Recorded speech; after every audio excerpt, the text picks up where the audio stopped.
अच्छा, मुझे एक बात बताइएगा के शर्मा जी, के शर्मा जी, मुझे एक बात बताइएगा, एसआईटी की जांच की जो भी रिपोर्ट है उसको सार्वजनिक करने में कोई दिक्कत है क्या? नहीं।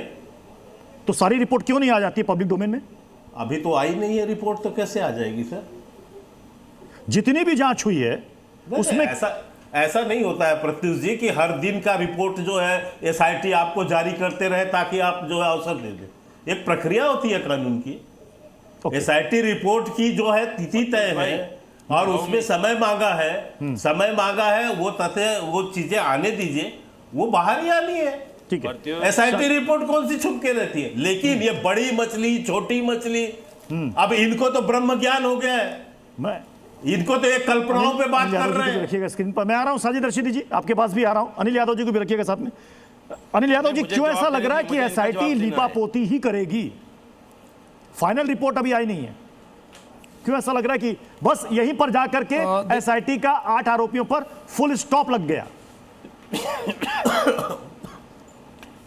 देखिए, मुझे लगता है कि ये तो बात जग जाहिर हो गई है।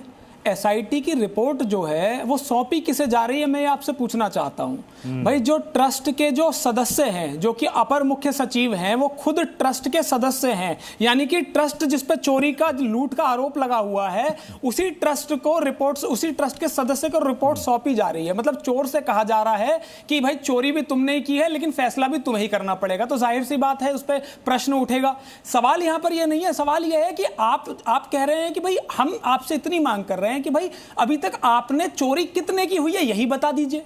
आखिरकार उस एसआईटी में आज पूरा महीना खत्म हो गया है, अब तक क्या क्या आप लोगों ने पाया, कौन कौन दोषी पाया है, कितना पैसा जो है वो प्रभुराम का चोरी हुआ है, कुछ तो आया होगा। आप सार्वजनिक क्यों नहीं कर रहे हैं भाई? और फिर ट्रस्ट के मेंबर्स को क्यों रिपोर्ट दे देते हैं? और देखिए, मैं आपको एक बात बताऊं, प्रभु राम का कौन भक्त है और कौन सिर्फ दिखावा करता है ये तो प्रभु राम जानते हैं, लेकिन प्रभु राम के मंदिर में लूट किसने करी है ये आज देश का बच्चा बच्चा जान गया है। और जितना मैं स्टेटमेंट सुन रहा हूं योगी आदित्यनाथ जी का, के शर्मा जी भी हमारे भाई हैं, ये भी कह रहे थे कि कांग्रेस ऐसा कर रही है। भाई, जितनी सख्ती आप हमारे लिए दिखा रहे हैं ना, यदि उतनी सख्ती उस मंदिर के लिए दिखाते ना, वहां उस ट्रस्ट पे दिखाते, तो आज इन करोड़ों राम भक्तों का जो पैसा आप लोगों ने मार लिया है ना, वो मारा नहीं जाता। और आप क्या ये नहीं जानते हम लोग कि ट्रस्ट के अंदर जो मेंबर हैं वो किसने नियुक्त करे? पीएमओ ने नियुक्त करे हैं। तो जाहिर सी बात है कि भाई उस पर जवाब तो आपको देना पड़ेगा। और मैं ये जानना चाहता हूं, यदि कोई दिक्कत नहीं है तो आपने आज कांग्रेस के वरिष्ठ नेताओं को क्यों प्रभु राम के दर्शन करने से रोक दिया भाई? अरे आखिर क्या है कि जिसे आप छुपाना चाहते हैं? कहा जाता है प्रत्युष भाई कि चोर की दाढ़ी में तिनका होता है, वो दिख गया है तिनका किसके पास है, किसकी दाढ़ी में है।